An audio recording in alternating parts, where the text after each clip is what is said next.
Just came from outside. Car's still doing that weird vibration thing.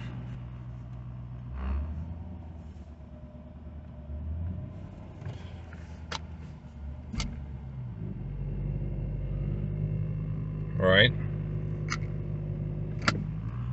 So I just got on the highway. The car still has that weird drone at 900 RPM.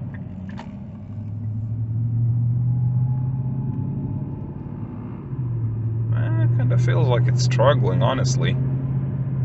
This is not how the M45 used to drive.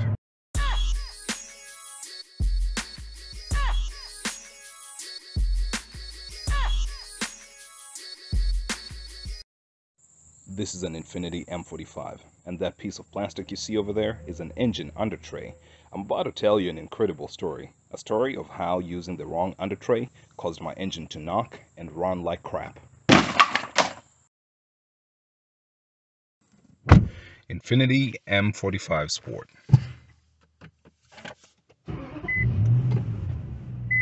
Nice. 186,000 miles, give or take. Make sure everything is turned off.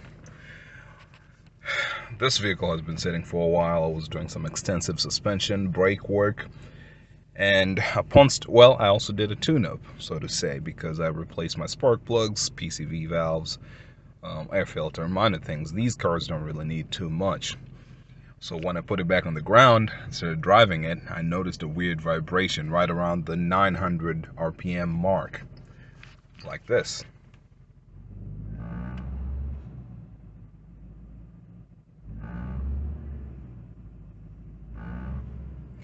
Seems to come from the passenger door, but I know for sure it's nothing to do with the padding or insulation, because I've gone as far as opening the door and done it again. The vibration is still there, it just happens to catch the door in a weird way. And when you drive, well, even before you drive, let's increase the RPM by turning on the AC.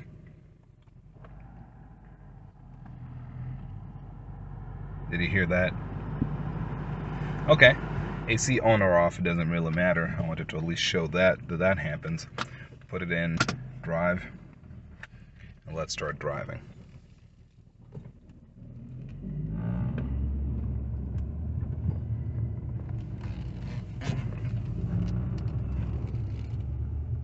The vibrations ruin an otherwise refined vehicle. I know these vehicles are not supposed to sound like this. The exhaust note is pretty good, but the engine is pretty smooth when you run it. It's a little worse when you reverse.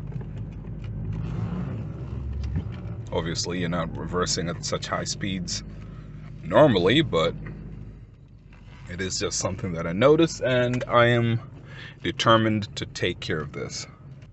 So I'm gonna put it back in the garage, and I have an idea as to what could be causing that weird vibration, and I'm gonna go check in a few minutes. One last time. I'm trying to hold it. It's kind of hard to hold. Let me use the AC to hold it.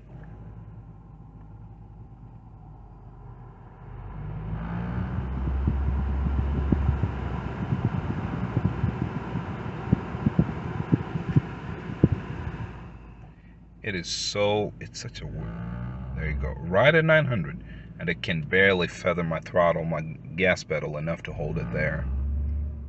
It's a transitional RPM. You never really hang around 900 RPM. Okay, let's turn it off and come back in a bit.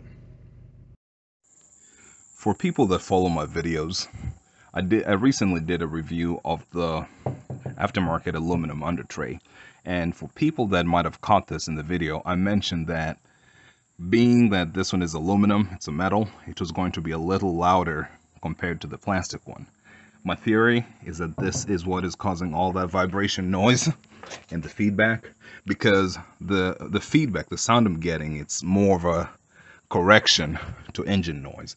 And as much as this one's not really hitting anything that I can see right now, I have a feeling right now. I was trying to see if the sway bar is hitting it. It doesn't seem like it, but I'm not really sure. Let me remove it first.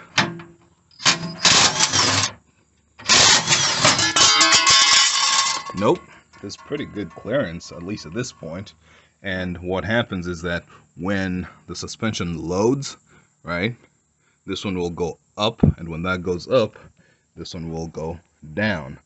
Do I think it's going to be enough to touch it? I don't know. I really, because right now the bar is already at its lowest, I'd say.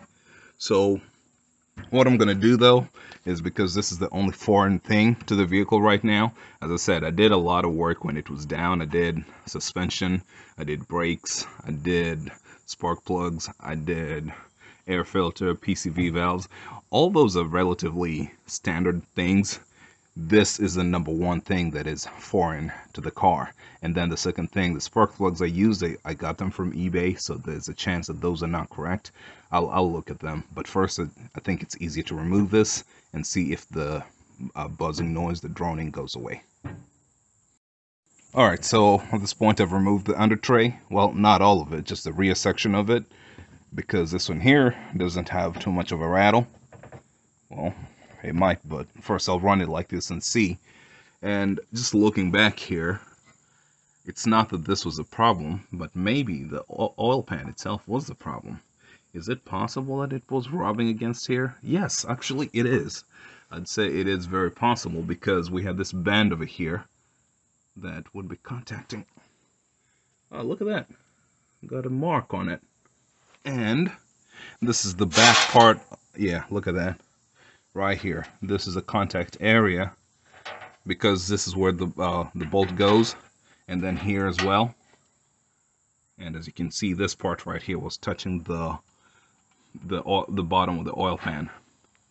So my suspicion was that this aluminum pan isn't optimized for an Infiniti M45. I'd say I feel confident in saying that, but what I should do is run the vehicle and then let's see if it makes the buzzing noise or not, right? Okay, let's do it.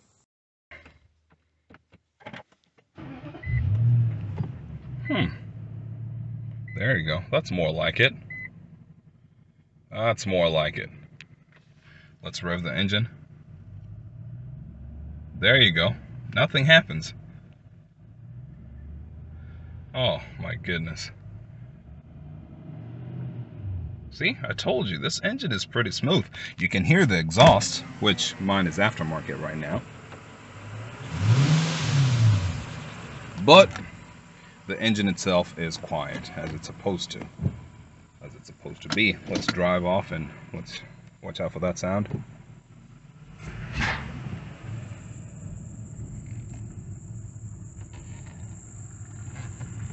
Nice and easy. There's no noise at all.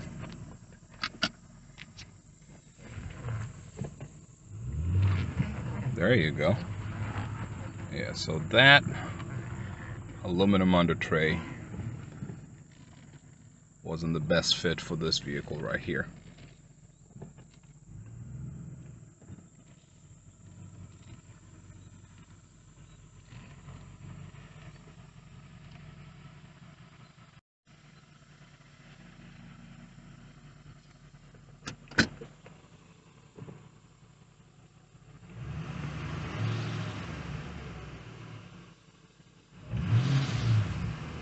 Yeah. So now I'm in this position. It's not, I wouldn't say a very ugly position, but a decision has to be made, right? So here's the decision that has to be made. Obviously, this one is not going to work for me in its current state. I have a few options. One, I could just ignore it, make do with it, but I can already tell you that option is not going to work for me. The noise is really annoying. I don't like all the droning and buzzing and all that. Option two is to go back to the original one, which it wasn't horrible. It's functional. And I think I had noticed the sag and the damage starting at about 170,000 miles or so. And I only chose to address it just now. So it can go back and it can work, but I don't know. It's a toss-up. If it really annoys me, there's a third option, which is driving without the Undertray, and that's also a non-starter. So my two options are this: go back to that or make this work. And to think I'm going to make this work, I'm just going to come in, cut this area over here, and then over here, follow this line, clearance it out. Or if I could go down and like cut a U, I'll see. I'll get my angle grinder and see which one works. So in case any Infiniti M45 owner is watching this video, you could buy this under Shroud for a lot of reasons. I spent $204, I think, after shipping and everything. Or after spending a certain amount of money, you get free shipping with them. Let's just say, I know I spent $205 on this thing. Sucks if you're buying this to have it as a bolt-on accessory, not for an M45. Some work is needed. If I sold this back to an Infiniti M35 owner, it could work for you pretty well, but not for an M45. So, various reasons. One, that oil door. Let's go back this way. If, as an M45 owner, it depends on why you're buying it. If you're buying this just as a replacement because you don't want plastic, I think that's acceptable. If you're buying this for ease of maintenance, it's not going to work.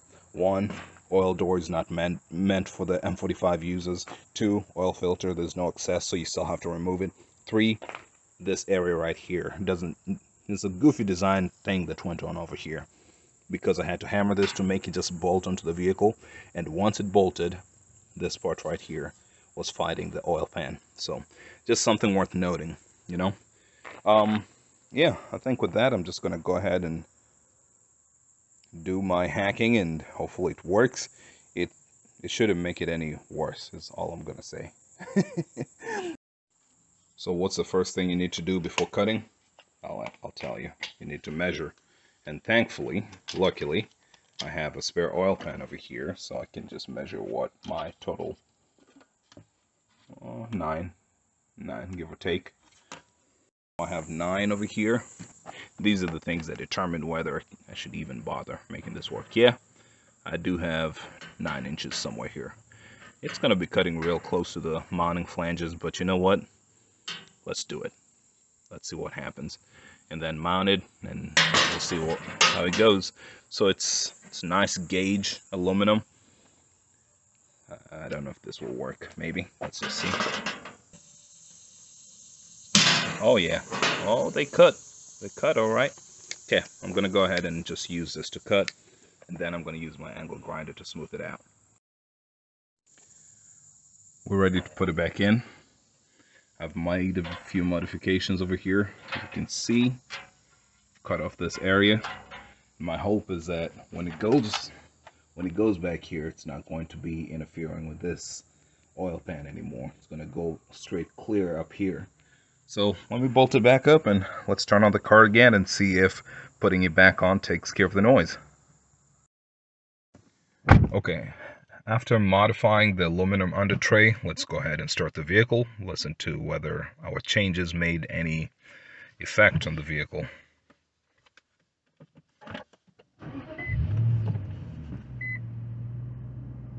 Yes, yes indeed. I like that. That's what the M45 is supposed to sound like. So, let's give it some RPM. There you go. Nice and easy. No rattling and droning, buzzing, vibrating, and all that. It seems to rev a little freer too. Let's get moving a little bit. I chirped my tires in the back. See, this speed, this motion, or going above a certain RPM was starting to give me issues just a short while ago, but now everything is fixed. I'd say so for the most part. So if anyone is watching this video for review purposes or research purposes, and the question being, would the TBW aluminum undertray work for the Infiniti Ms? The answer is yes, with a caveat. One, you need to make sure you're buying the correct one for your drivetrain. All-wheel drive versus rear-wheel drive. Okay, that's the first thing I'd say. But yes, it does fit the entire model generation from 2006 through 2010. And the rear-wheel drive one works regardless of whether you've got a sport model or a base rear-wheel drive model. Okay, However, this is something I've proven only on the rear-wheel drive model Undertray. I don't know about the all-wheel drive, but the Undertray works best for an M35. It's not a good fit for an M45. If you wanted to buy something as a bolt-on, just know that this one is not going to be the one for you. Modification is going to be required. Well, I think that's about all I wanted to say. I'm going to go for an evening drive now that I've gotten my car back to normal. Let's get some AC in here. Well, before I do that, I think I hinted at this, but I wanted to talk about it.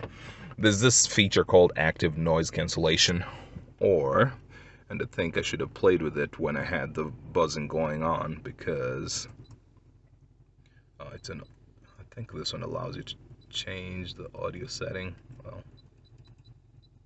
audio pilot, I think that's where it is, but I can't remember. Maybe if somebody else gets into such a situation, before you make the cuts and all that, maybe you could go ahead and turn that off if your car has it. If it's a base model, you probably don't have that feature.